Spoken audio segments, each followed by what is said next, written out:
Biden promised to tighten gun laws, but he'll find it difficult to make good on that ambitious pledge, despite widespread public support.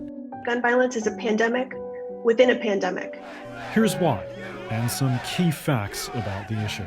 And stocks and scopes and all the fun stuff. The United States has more guns than it does people.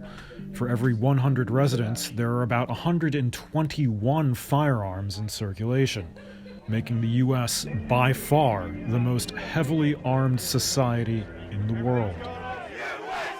That figure belies the fact that gun ownership is actually becoming less common. Nearly half of households owned firearms in 1990. By 2016, that had dropped to a third. Ownership varies greatly state by state, though. In New Jersey, for example, 8% of households have guns. In Montana, that's 66%. I have children myself, and I want their rights protected. The U.S. Constitution enshrines the right to bear arms, which has been interpreted to allow individuals to keep weapons at home for self-defense. It's a right cherished by gun advocates. Will you let the criminal minority take away the rights of the law-abiding majority, rights which are supposed to be guaranteed to us by our Constitution?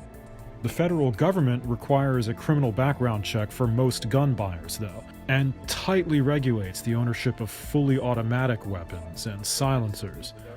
Most other gun laws are set at the state level, where policies vary widely. Many Democratic-dominated states like California have tightened their laws. Rural and Republican-dominated states, such as Mississippi, much more permissive. And so I'm truly afraid that the gun violence we're seeing, not just mass shootings, but the daily gun violence we see in our communities, is going to increase in the coming weeks and months. Most Americans do support tougher gun laws, according to Reuters Ipsos polling. Politicians in Washington have done little on the issue in recent years. One reason why? Those small rural states where gun ownership is widespread have a disproportionate influence in the U.S. Senate. This is not and should not be a partisan issue. This is an American issue. It will save lives, American lives, and we have to act.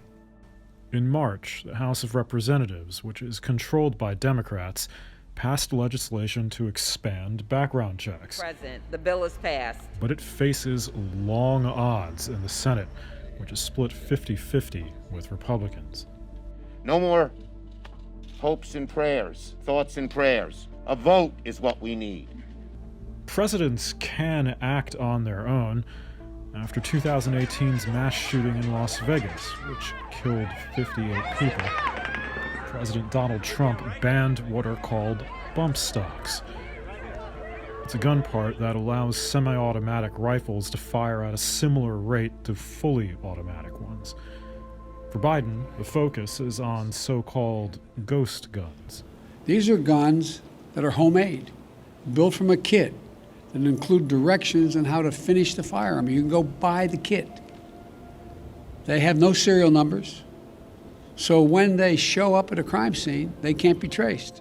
It seems the political landscape may be shifting. The National Rifle Association was one of the most powerful lobbying groups in Washington. Thank you very much. In 2016, it gave $55 million to presidential and congressional candidates. In 2020, it was $30 million. Meanwhile, gun control groups like Moms Demand Action have stepped up their lobbying expenses over the past decade, though they still trail gun rights groups as a whole.